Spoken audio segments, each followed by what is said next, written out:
Welcome back to another technical deep dive here in the debug zone. Today we're tackling a big question and breaking it down with insights from other users. Hopefully this clears up some misconceptions and helps you get the answer you need.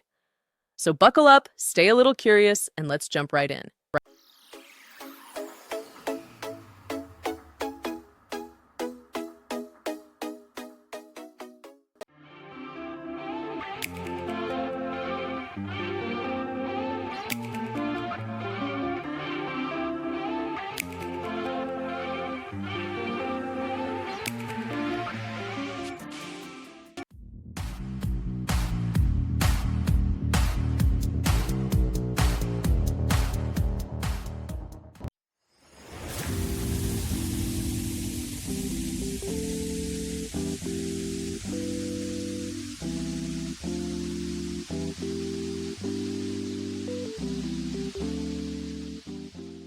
And that's a wrap. Yeah.